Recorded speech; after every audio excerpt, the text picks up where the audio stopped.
En cierta familia inglesa, una pareja de más de 30 años de casado, con 5 hijos diferentes, de diferentes edades, cuentan que cuando sus hijos estaban pequeños, a edad de 13, 11, 9, 7 y 5 años de edad, era de costumbre tener un tiempo en el desayuno, culto familiar. Así que el padre en esa ocasión abre el texto justamente en Colosenses, en el texto que tenemos hoy en el capítulo 3 que leímos hace unos minutos atrás. Y el padre de familia se sintió muy tentado a usar ese texto para decirle a cada quien lo que tenía que hacer. Él en ese momento de devocional, luego de haber leído estos versículos donde le dice a los esposos amar a sus esposas, pero sobre todo a las esposas sujetarse, a los hijos a ser obedientes, el padre de aquella familia se sintió tentado a exigirle y demandarle por su autoridad paternal que sus hijos obedecieran y que su esposa también les respetara. Sin embargo, él cambió la idea y dijo: déjame preguntar mejor qué mis hijos, mi familia entiende por este texto. Así que le pregunta a sus hijos: a ver, ¿quién de ustedes me puede decir de qué trata el texto? Hubo un silencio por unos minutos, hasta que la más pequeña, la niña de 5 años, la más pequeña, se sonríe y dijo: papi, es fácil. Este texto trata de glorificar a Dios en el hogar. Y miró al papá y le decía: cada quien haciendo lo que tiene que hacer. Yo no podría estar más de acuerdo con esa niña de 5 años, porque si de algo trata el texto y toda la carta, ha sido de ver cómo Cristo es honrado, cómo Cristo es supremo en todo, cómo Cristo es suficiente en todo. Y a partir del capítulo 3, nosotros vimos cómo luego de Pablo exaltar a Cristo en la creación, siendo supremo sobre la creación, siendo supremo sobre la iglesia, siendo suficiente para el cristiano y para sus vidas, y recordarnos que Cristo está completo. Si usted recuerda, a partir del capítulo 3, él cambió un poco la dirección de la carta y empezó una serie de exhortaciones. Una serie de exhortaciones que iban de acuerdo a nuestra nueva identidad en Cristo, a fijar nuestra mirada en Cristo, porque hemos resucitado con Cristo. Y si usted lee el texto de hoy, usted se va a dar cuenta que el texto mismo habla de el Señor y menciona al Señor 6 veces. Es muy claro que todo lo que vemos a la luz de este texto es cómo nuestras relaciones en el hogar pueden traer gloria a Cristo y cómo nosotros estamos llamados a honrar a Cristo. Y de ahí el título del sermón. El título del sermón en esta semana es Una vida que honra a Cristo. Y no voy a leer el texto porque lo leímos ya, pero quiero recordarle cuál sería la idea que Pablo está comunicando en este texto. Pablo quiere recordarnos cómo luce ese señorío de Cristo a la luz de todo lo que él ha venido enseñando, y cómo luce ese señorío de Cristo en nuestras relaciones, en nuestras vidas, a fin de que honremos su nombre. Nuestra relación en el matrimonio, en la familia, en el trabajo. Así que a la luz del texto yo quiero animarte, hermano, hermana en Cristo, a que como siervos de Cristo honremos a Cristo con nuestras vidas. Usted puede estar casado, puede no estar casado, soltero, con planes de casarse. Aún este texto aplica para cada uno de nosotros. Ahora, ¿cómo luce una vida que honra a Cristo? Déjeme decirle 3 cosas que el texto nos enseña que una vida que honra a Cristo hace o luce. Una vida que honra a Cristo va a honrar a Cristo en el matrimonio. Una vida que honra a Cristo va a honrar a Cristo en la familia. Y una vida que honra a Cristo va a honrar a Cristo también en el trabajo. ¿Por qué? Porque nosotros no solo honramos a Cristo aquí en este lugar, en las 4 paredes de la iglesia. Nosotros honramos a Cristo en la dinámica de nuestras vidas. Así que déjame ir sobre estos 3 aspectos rápidamente, de manera que podamos ser edificados por la palabra de Dios. Lo primero es que una vida que honra a Cristo es una vida que va a honrar a Cristo en el matrimonio. Déjeme decirle, este texto una vez más me recordó muchas cosas que yo como esposo creyente debo estar buscando hacer. Vamos a leer los textos, versículo 2, 18 al 19. Mujeres, estén sujetas a sus maridos, como conviene en el Señor. Maridos, amen sus mujeres y no sean ásperos con ellas. Una vez más, si nosotros leyéramos esto sin todos los indicativos que Él nos ha dado en los versículos anteriores, todo lo que Él nos ha dicho acerca de nuestra nueva naturaleza, acerca de quiénes somos, acerca de quién Él es, esto pudiera ser una carga difícil de llevar. Sin embargo, justamente esa posición que tenemos en Cristo, esa nueva naturaleza que tenemos en Cristo, quien ahora nos faculta a nosotros vivir de una manera que honremos a Cristo. Y lo primero que debemos de recordar es que no podemos ver esto desconectado de toda la carta.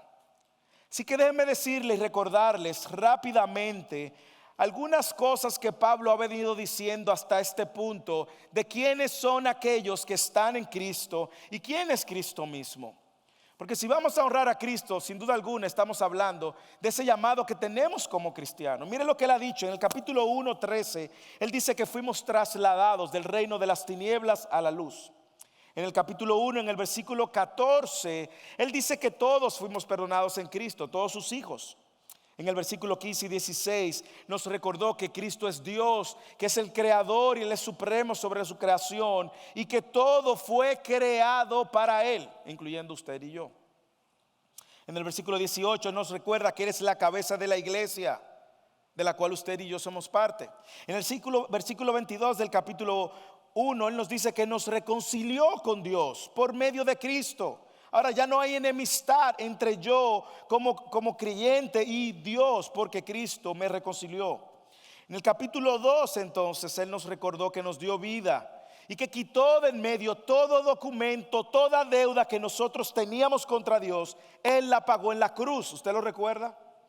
En el capítulo 3 vimos cómo Él nos recordó también que nosotros resucitamos con Él y que nuestra vida está escondida en Él. La semana pasada vimos cómo Él nos recordaba nuestra identidad, que somos escogidos, santos y amados por Él. Por tanto, todo lo que Él nos va a exhortar nace de quién Él es y quiénes ahora nosotros somos en Él. Cuando Él dice que somos amados en Él, debemos de entender que todo lo que Él nos pide como esposos, esposas, hijos, padres, nace de un corazón que nos ama. Él no nos está demandando cosas fuera de su naturaleza. Él lo hace porque nos ama y es porque es la manera como va a funcionar. Y digo todo esto para que podamos entender que estas son exhortaciones que los creyentes ahora podemos vivir y podemos llevar a cabo.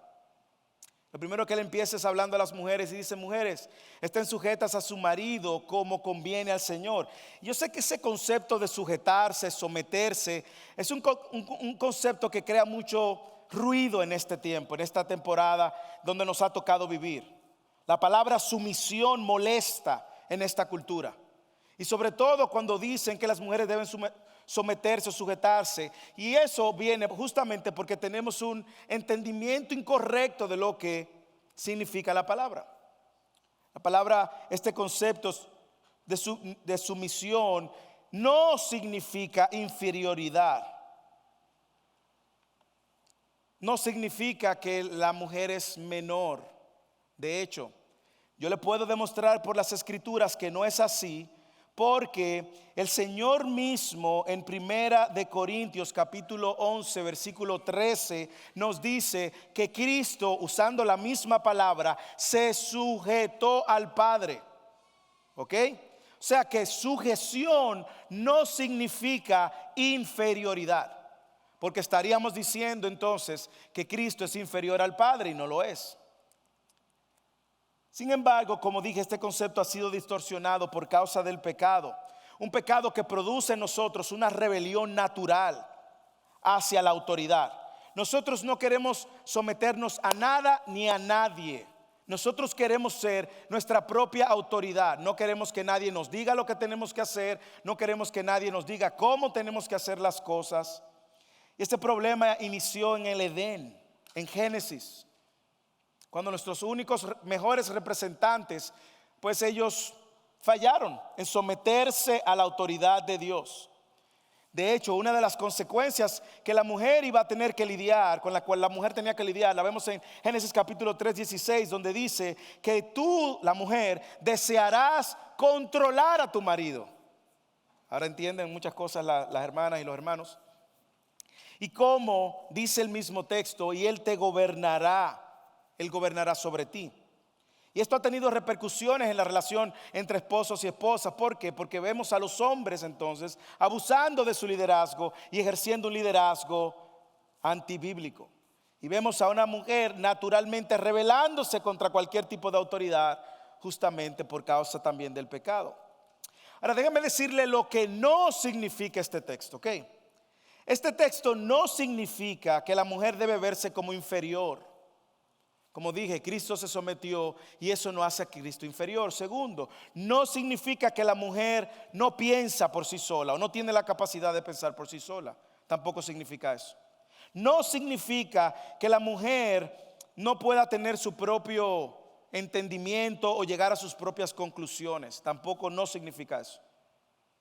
La mujer tiene toda la facultad dada por Dios, la imagen de Dios estampada en ella también. De manera que tiene capacidad de pensar, de concluir, de opinar y sus opiniones también ser bien tomadas en cuenta. Tampoco significa que la mujer es esclava.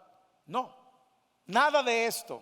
Y nada de lo que usted vea que trate de reducir la mujer o de avergonzar el rol de la mujer o avergonzar a la mujer en sí mismo. Nada de eso significa en las Escrituras. ¿Por qué? Porque la palabra de Dios asemeja a la mujer con la iglesia por la cual Cristo dio su vida y por la cual Cristo regresará. Una iglesia que Cristo está santificando. Cuando nosotros vemos el texto paralelo, yo le voy a invitar a que tenga un dedo aquí en Colosenses y el otro en Efesios capítulo 5, porque vamos a ir hacia adelante y hacia detrás viendo lo que nos dicen y nos recuerdan estas dos cartas.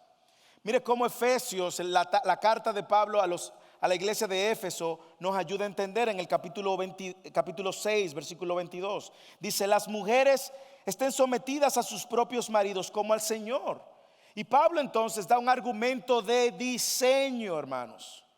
Porque el marido es cabeza de la mujer, así como Cristo es la cabeza de la iglesia, siendo él mismo el salvador del cuerpo. Pero así como la iglesia está sujeta a Cristo, también la mujer debe de estarlo a su marido.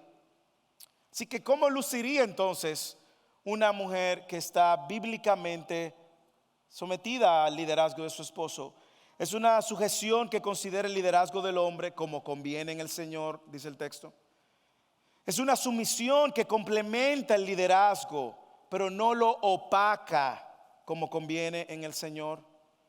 Es una sujeción que promueve, no solo considera el liderazgo, no solo complementa el liderazgo, sino también promueve el liderazgo como conviene en el Señor.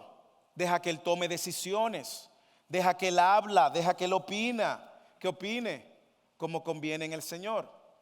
Hay una ilustración muy rápida que quiero hacer, y es en una entrevista en medio de un internado pastoral en el cual Betsy y yo estábamos. Un pastor nos estaba dirigiendo para conocer de nosotros, pero también ayudarnos a ver la consejería de la manera correcta. Y todas las preguntas que él hacía, Betsy y yo hablábamos interrumpiéndonos unos al otro continuamente. Y en un momento, el pastor, muy sincero pero honesto, también le dijo, Betsy, ¿tú no te das cuenta que tú no dejas hablar a ese hombre? Y yo, para rescatar el momento y no hacer sentir muy vergonzoso el momento, dije, pastor, pero usted sabe que eso a mí no me causa problema. Y el pastor muy directo dijo, ese es el problema, que tú ni cuenta te das. Pero en ocasiones nosotros no dejamos, o las mujeres muchas veces, que sus esposos se expresen. Una sujeción promueve el liderazgo de su esposo. Una sumisión y sujeción bíblica respeta el liderazgo del hombre como conviene en el Señor.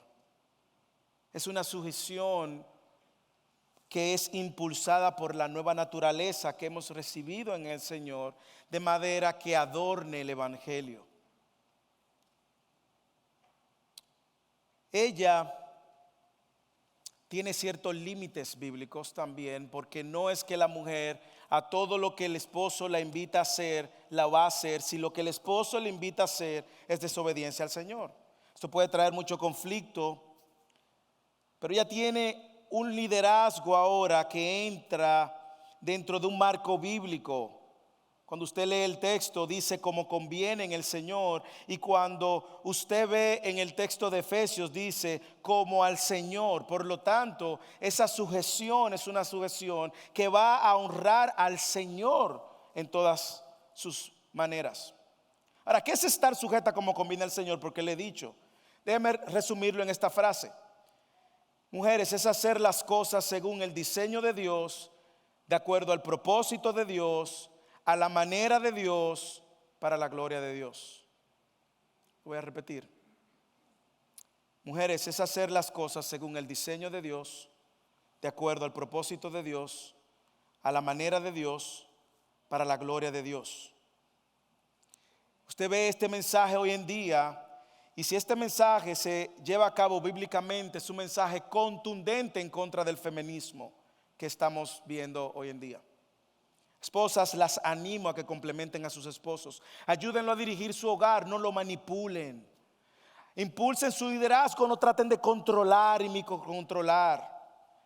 Quizás su esposo sea pasivo, yo lo sé, es una tendencia y vamos con los esposos ahora, no se preocupe que ellos tienen su pedazo del pastel. Pero ore por él y busque oportunidades donde pueda animarlo a dirigir. Déjelo hablar, déjelo que se exprese, déjelo que tome decisiones. Ahora, no es solo responsabilidad de la mujer honrar a Cristo en el matrimonio, también es responsabilidad de los hombres. Así que vamos con los hombres. Versículo 19. Maridos, amen a sus mujeres y no sean ásperos con ellas. Maridos, amen a sus mujeres y no sean ásperos con ellas. Pablo en esta ocasión claramente deja evidente que el hombre tiene un rol particular que debe de jugar en esta dinámica del hogar, en esta dinámica del matrimonio. En el caso particular, nosotros sabemos que el pecado lo ha afectado a los hombres. Y los hombres nos hemos ido en dos extremos.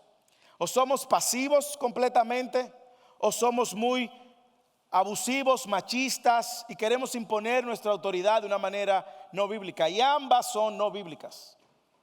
Usted no puede ser pasivo y ceder y dejar que sea tu esposa que tome todas las decisiones. O la pasividad o el otro extremo, el machismo y la imposición y el abuso, ambas son pecaminosas.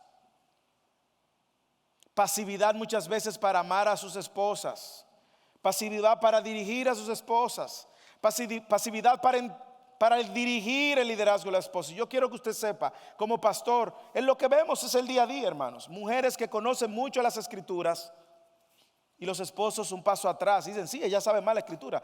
Hermano, pero no se debe de quedar ahí. Usted no tiene que quedarse ahí, porque la vida continúa. Además, como hablaba con el pastor Blair cuando hablábamos en el Sermon Prep, una frase que él nos recordó de Richard Baxter que decía: si su esposa conoce más la escritura que usted, pues entonces ella sabe que la escritura le invita a que lo deje a usted liderar. Pero mire lo que dice también el texto: escuchen, hombres, no solamente amen a sus esposas, sino no sean ásperos con ellas. No sean ásperos con ellas. Yo creo que estas palabras inspiradas por Dios es porque reflejan mucho la manera como nosotros los hombres tratamos a nuestras mujeres. Pensamos que nuestras mujeres son igualmente de pragmáticas que nosotros y que nuestras mujeres pueden ser insensibles a todo tipo de comentarios. De hecho, todo el que está casado y tiene más de un año sabe que su mujer tiene una grabadora en el corazón. ¿Sí o no? Está continuamente grabando. Sobre todo aquellas palabras que han sido hirientes y que están como una espina con pus en el corazón. No sean ásperos con ellas. Ahora bien, yo sé que hay dos palabras aquí que nos pueden traer mucha confusión. ¿Qué significa amar? Y yo quiero decir que lo que Pablo tiene en mente aquí de cómo debemos amar a nuestras esposas no es los 5 lenguajes del amor. ¿Ok? Pablo no tiene en mente los 5 lenguajes del amor y que me voy a leer los 5 lenguajes del amor para entonces ver cuál es el lenguaje como yo debo de amar a mi esposa. Eso no es lo que Pablo tiene en mente. Por lo tanto, lo que Pablo está diciendo aquí no se refiere a amar a mi esposa como la cultura dice que yo tengo que amarla. No es así. Tampoco Pablo tiene en mente amar a mi esposa como la sociedad en esa época dice que yo tengo que amarla, como mis amigos la aman. Tampoco tiene que ver como aprendí de mi papá. Mi papá era muy seco, mi papá entraba por ahí, mi papá hacía lo que tenía que hacer. Muy buen proveedor, él sí traía siempre comida, la nevera llena de comida. Tampoco es así. No es amarla como yo creo y como yo siento. Esposos, usted me acompaña a Efesios capítulo 5 de nuevo para traer un poco de luz y ver cómo entonces nosotros estamos llamados a amarlas. Y probablemente me tomes más tiempo con los esposos, porque nosotros creemos, los pastores creemos, que cuando los esposos están dirigiendo bien su hogar, la familia va a estar en una mejor posición. De hecho, Bexy me comentaba también de algo que ella leyó y escuchaba, que hasta la salud mental de tu esposa depende del liderazgo del esposo. Y no quiero poner sobre los esposos una carga mayor que la que la Biblia pone, pero sí quiero poner en el corazón de ustedes el peso de la responsabilidad que Dios le pone. Efesios capítulo 5, versículo 25 nos ayuda a traer luz a este texto. Maridos, amen a sus mujeres así como Cristo, aquí viene el estándar, como Cristo amó a la iglesia y se dio a sí mismo. Lo primero es que es evidente que Cristo amó entregándose. Nosotros sabemos todo lo que significa que se dio a sí mismo. Y pudiéramos desempacar solamente la palabra se dio a sí mismo. Se dio a sí mismo, trae consigo sacrificio, entrega su mente, su corazón, sus afectos, su vida por la iglesia. Vayan atendiendo, esposos.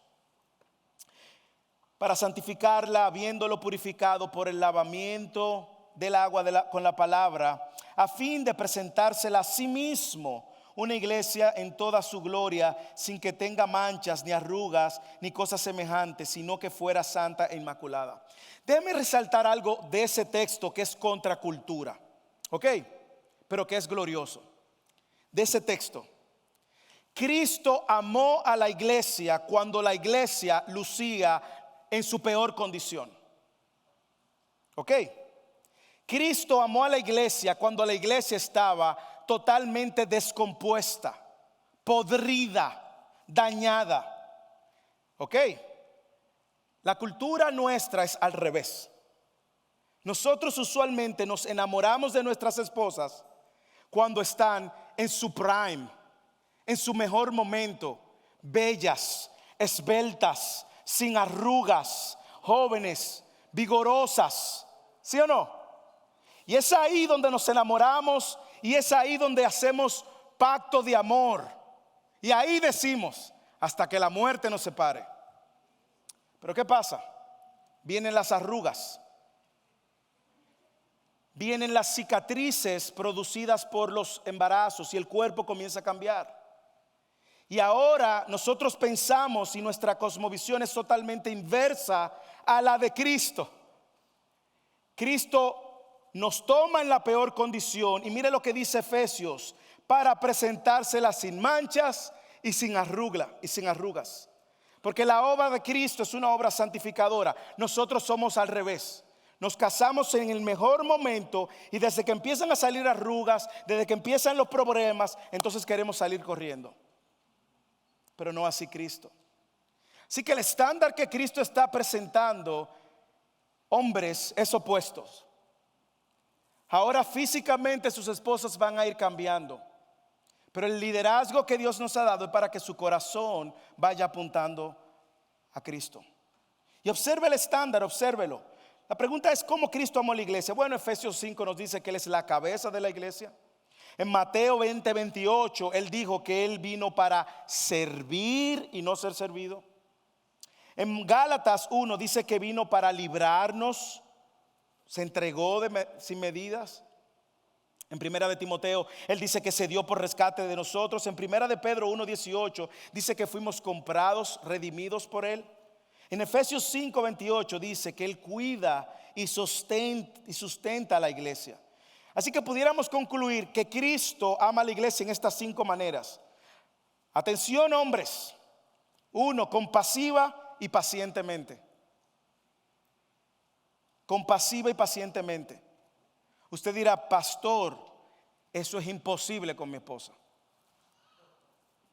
Le digo algo, en su fuerza es imposible. En su fuerza es imposible. Es imposible.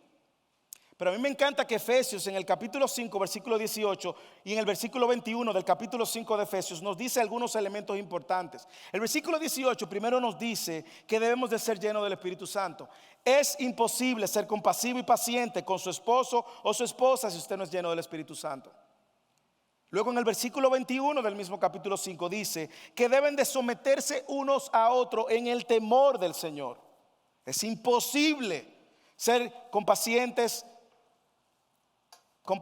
y pacientes sin estar sometidos al temor del Señor. Pero también, ¿qué más vemos en el ejemplo de Jesús? Que no solamente es compasivo y paciente su amor, sino también Él sirve sacrificialmente. Y mi pregunta es para Moisés Gómez y para usted. ¿Usted le sirve sacrificialmente? Pastor, ¿cuándo yo sé que es sacrificialmente? Déjame darte la luz, como dicen en mi país.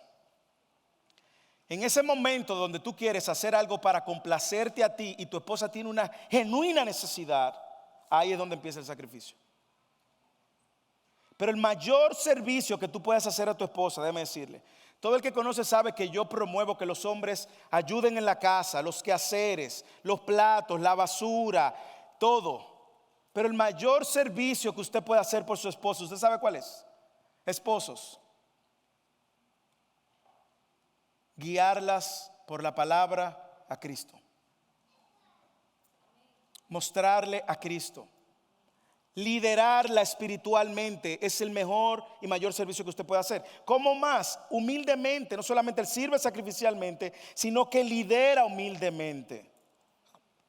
Él le da participación de una manera u otra. Y yo creo que uno de los mayores problemas de todos nuestros matrimonios es la lucha de orgullo. ¿Sí o no? Pero no Cristo. Cristo nos dice que Él no estimó ser igual a Dios. Sabiéndolo todo, se hizo hombre y nos sirvió. ¿Cómo más?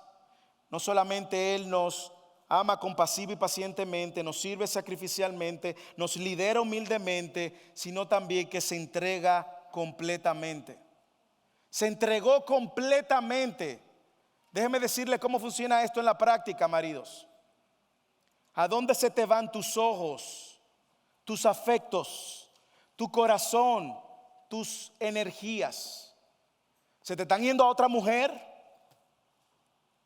Cuando Cristo pensó en la iglesia, se entregó completamente. Así que cuida tus ojos de estar viendo otras mujeres. Cuida tus afectos y tu corazón de estar conectando con otras mujeres, o de tratar o buscar satisfacción con otras mujeres. Y finalmente Cristo también nos santifica progresivamente. Yo sé que nosotros no somos el Espíritu Santo para santificar, aunque a veces nos ponemos tan necios que nuestra necedad sirve como un instrumento de santificación. Pero Pablo dice claro que es por medio de la palabra. Por lo tanto, esposos, esfuércense en traer la palabra a su hogar, esfuércense en instruir a sus hijos, esfuércense en estudiar. Usted puede ser diligente en eso, tan diligente como usted es en su trabajo, tan diligente como usted es en buscar el dinero, tan diligente como usted es en tener en la casa que no falte nada. Esfuércese por traer la palabra, como dice Efesios, para santificarla. Así que Maridos, amemos a nuestras esposas como Cristo amó a la iglesia. Si usted como hombre o pastor o líder, usted ha escuchado a alguien que trata a la mujer menos, no entiende entonces cómo Cristo trató a la iglesia. Así como el mensaje bíblico es un mensaje en contra del feminismo, la masculinidad bíblica es un mensaje contra el machismo y la pasividad. El amor a mi esposa, hombres, no está condicionado en su obediencia, en su sujeción. Lo voy a repetir. Así como la esposa no debe de sujetarse si el esposo te ama o no te ama, no es lo que dice la Biblia. Tú como hombre no estás llamado condicionalmente. Ahí no dice, si tu esposa se sujeta, entonces ámala. Eso no es lo que dice. Ahí dice, maridos, amen a sus esposas así como Cristo ama a la iglesia. Ahora, vamos a poner esto en contexto y dígame si ambas cosas no armonizan a la perfección.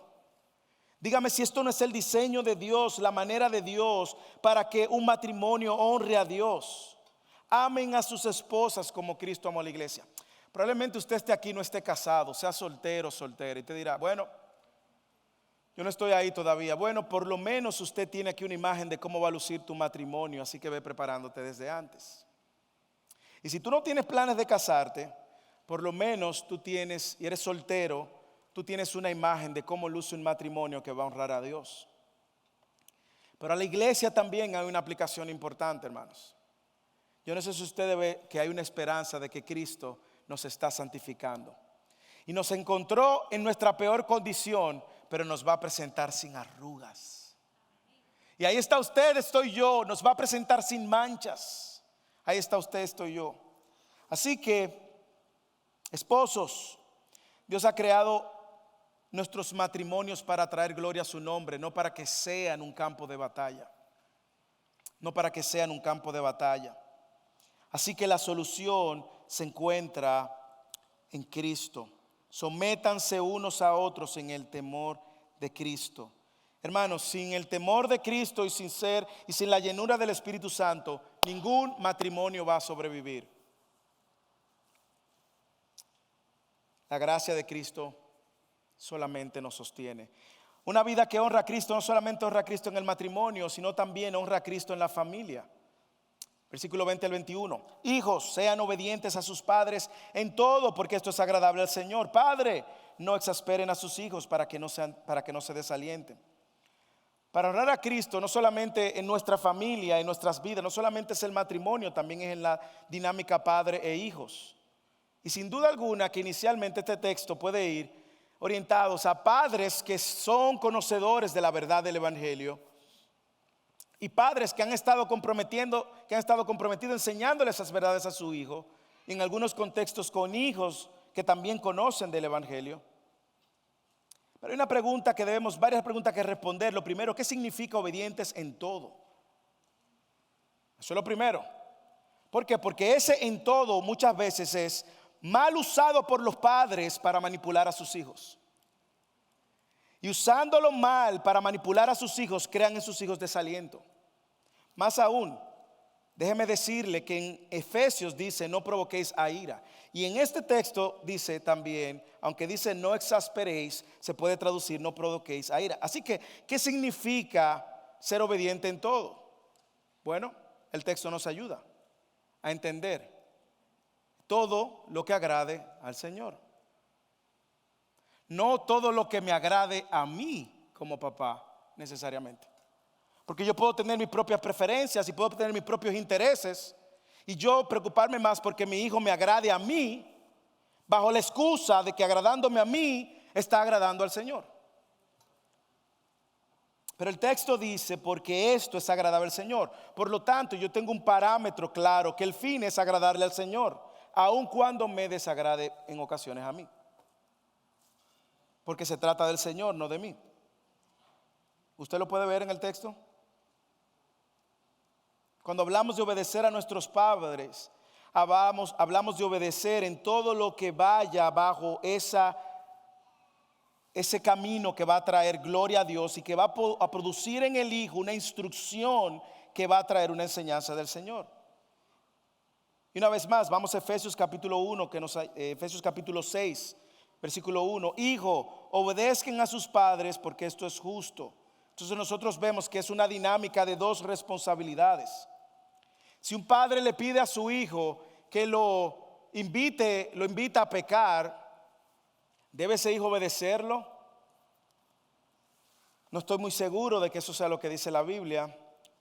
Cuando yo estaba en high school, yo recuerdo un joven de mi curso que su padre lo llevó a un centro de prostitución para que se hiciera un hombre.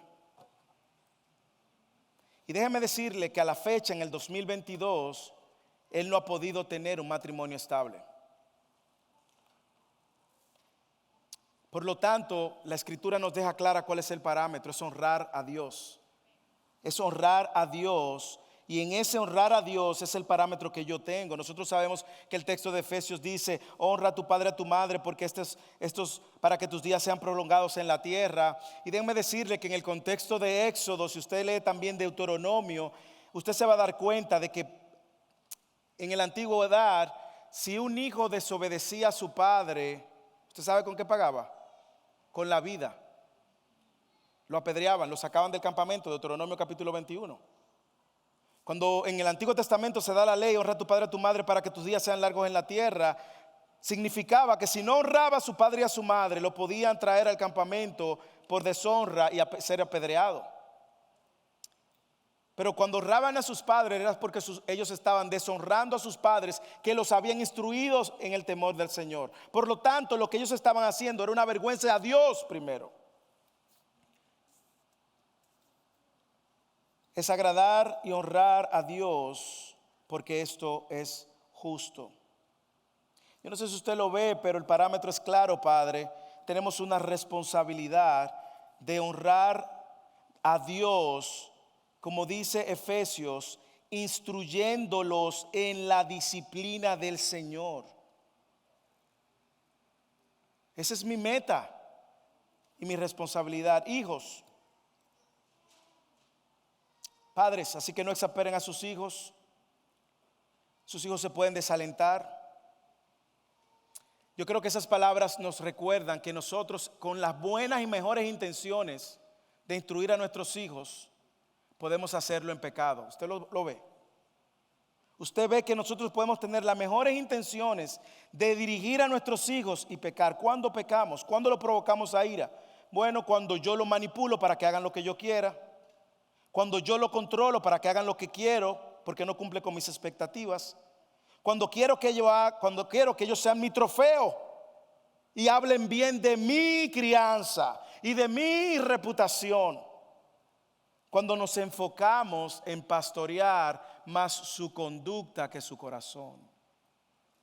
Voy a tomar el testimonio que dieron unos hermanos en el grupo de crecimiento recientemente. Ellos hablaban cómo Dios cambió su perspectiva acerca de la crianza a través de su hijo. Porque su hijo se rebeló de manera tal contra toda la postura que ellos querían que él tuviera, al punto que les llamó hipócritas a ellos. Y una de las cosas que se retumban en mi corazón a la luz de ese testimonio, y quiera Dios que usted pueda tener la oportunidad de compartir con ellos ese testimonio. Una de las cosas que retumban es que la hermana Carmen decía cómo ellos estaban más preocupados por su conducta que por su corazón. Su hijo ya hoy, gracias a Dios, está en el Señor, es un profesional, es piloto. Pero, padres, cuidémonos de pastorear la conducta mientras vamos causando daño en el corazón.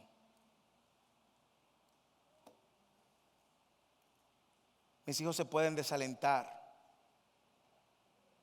Yo debo de revisar lo que estoy haciendo. Y si yo veo que estoy provocando ira en ellos, debo de pararme.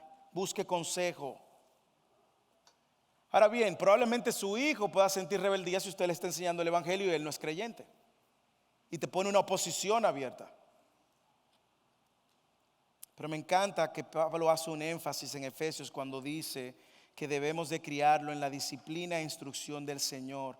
Esa es nuestra prioridad. Debemos de hacerlo de una manera que traiga gloria a Dios, no de una manera legalista. Padres, de nuevo, ¿están instruyendo a sus hijos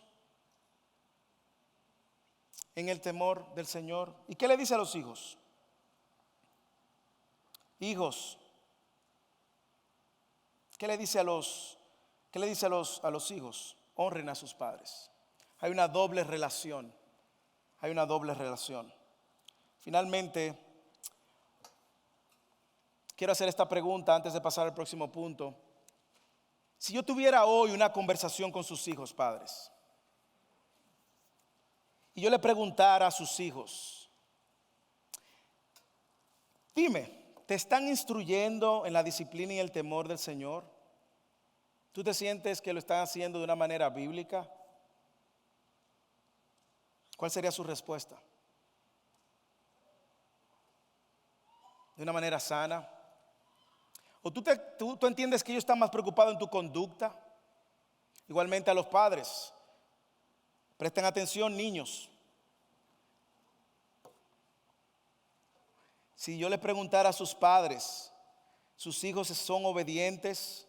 ¿Son prontos para obedecer? ¿Cómo responderían sus padres, niños? Responderían diciendo, no, ese niño mío no quiere nada. Que Dios nos ayude, hijos, a ser hijos que honren a Dios, y padres a ser padres que traigan gloria a Dios. Y finalmente, en los últimos minutos, una vida que honra a Dios, no solamente honra a Cristo en el matrimonio, no honra a Cristo, solo que honra a Cristo en la familia, sino también en el trabajo. Y voy a ser bien preciso en este punto por asunto del tiempo. Versículo 22 al versículo 1 del capítulo 4. Siervos, obedezcan en todo a sus amos en la tierra, no para ser vistos como los que quieren agradar a los hombres, sino con sinceridad de corazón, temiendo al Señor. Otra vez, es al Señor, es al Señor. Todo lo que hagan, háganlo de corazón, como para el Señor y no para los hombres, sabiendo que del Señor recibirán la recompensa de herencia. ¿Quién es el Señor, Pablo? El versículo responde, es a Cristo el Señor a quien sirven. Porque el que procede con injusticia sufrirá las consecuencias del mal que ha cometido, y eso sin acepción de persona. Amos, traten con justicia y equidad a sus siervos, sabiendo que ustedes tienen un Señor en el cielo. Pablo cierra esta serie de exhortaciones también hablándole a los siervos y a los amos. Pero déjeme poner esto en contexto para que usted entienda. Los siervos antes eran parte de la dinámica familiar. En nuestros países, como en Santo Domingo, por ejemplo, República Dominicana, muchas veces uno tiene una señora que sirve y ayuda en la casa. Y esa señora vive contigo de lunes y se va los viernes y pasa el fin de semana con su familia. En este tiempo, en la época donde Pablo está escribiendo, los siervos no es este esclavo que usted tiene en la mente de los 1800, con grilletes y cadenas, no. El siervo se le proveía todo el alimento, todo el techo, y de hecho, el siervo andaba por la calle, salía a hacer la compra, salía, a buscar cosas afuera. Era un siervo que era parte de la dinámica familiar, ¿ok? Al punto que la reputación del amo se veía en la manera como el siervo y el esclavo vivían. Ese es el contexto al cual Pablo le está hablando. Ahora, ese no es nuestro contexto hoy, y de alguna manera nosotros o servimos a una empresa que tenemos como jefe, o algunos de ustedes son jefes que tienen personas bajo y es la manera de quizás dirigir el texto a una aplicación más entendible. Sin embargo, si usted recuerda Potifar y José, ¿lo recuerdan en el Antiguo Testamento? ¿Quién era José? Era un esclavo. ¿Y qué habían hecho con José? Le habían entregado todo el poder de la casa. Así que José no era un esclavo con un grillete, era un siervo en la casa, en la dinámica familiar. Tengan esa imagen, porque esa es la imagen del cual el texto apunta. Ahora, ¿a qué nosotros nos referimos con honrar a Dios en nuestro trabajo? Bueno, nosotros trabajamos y tenemos jefes, o algunos de ustedes son jefes. Y déjenme decirle algunas exhortaciones muy puntuales de cómo yo entonces puedo honrar a Dios en mi trabajo. Uno, yo debo de cumplir mis responsabilidades diligente y honestamente. Diligente y honestamente. Mire cómo dicen, obedezcan a su amo en todo en esta tierra. ¿A qué se refiere todo? A todo, no. Se refiere a todo lo que se le ha encomendado a hacer. Por lo tanto, yo en mi descripción de trabajo, yo tengo que ser responsable, diligente y honesto. Segundo, yo debo de cumplir con mis responsabilidades sinceramente para honrar a Dios. Lee el versículo siguiente. No para ser vistos, como quien quiere agradar a los hombres, sino con sinceridad de corazón, temiendo al Señor. Es decir, mi trabajo debe de ser un trabajo íntegro. En mi país nosotros llamamos, no sé cómo Brian va a traducir esto, pero lo llamamos allante. El empleado que hace solo cuando el jefe está ahí, hace muchas cosas y el jefe dice, wow, ese empleado, ese muchacho trabaja muy bien. Pero él lo que está haciendo es un allante, un bulto, decimos en mi país. No sé cómo Brian va a traducir eso. Pero va así, showing off. Pero no necesariamente, desde que el amo se va, él entonces se relaja y vuelve y se pone serio cuando vuelve el amo. Él dice, no para ser visto. Sean honestos, íntegros, aun cuando nadie te está viendo, porque tú tienes a un Señor que te está viendo, y es el Señor. El temor al Señor debe llevarte a trabajar para la honra de Dios. Y también debemos de cumplir nuestras responsabilidades a pesar de las injusticias. ¿Cómo así, pastor? Lee el versículo 25. Porque el que procede con injusticia sufrirá las consecuencias del mal que ha cometido, y eso sin acepción de personas. ¿A qué se refiere ese texto? A los que te tratan injustamente. Y Pablo está diciendo, aun si tu amo te trata injustamente, déjale eso a Dios. Tú sigues siendo íntegro, diligente y fiel, sirviéndole al Señor. ¿Usted quiere un ejemplo de eso en la Biblia muy claro? ¿Quiere un ejemplo claro? Cristo. Cristo fue íntegro, honesto, sincero, diligente en su tarea y lo trataron con injusticia.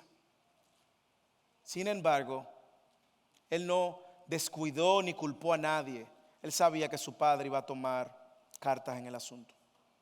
Nuestro llamado, hermanos, es a honrar a Dios en todas nuestras relaciones, en todas nuestras vidas, en todo nuestro accionar.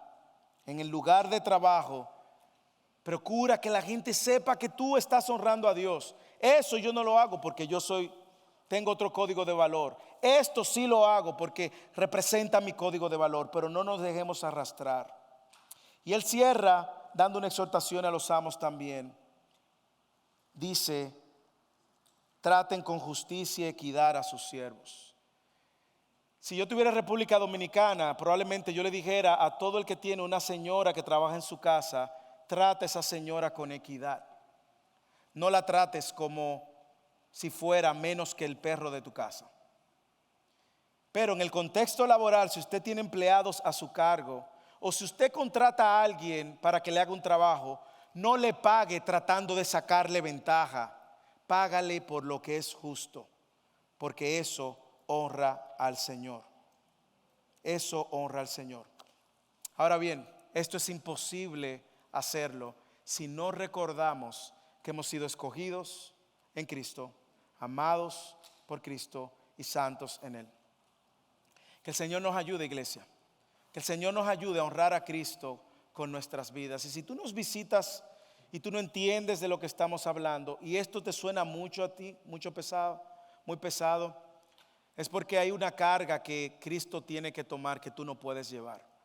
Y te invitamos a que vengas a Cristo, que prometió tomar esas cargas y hacer ligera tu carga, entregando tu vida, reconociendo tu pecado y corriendo a Él como tu único Salvador. Oremos.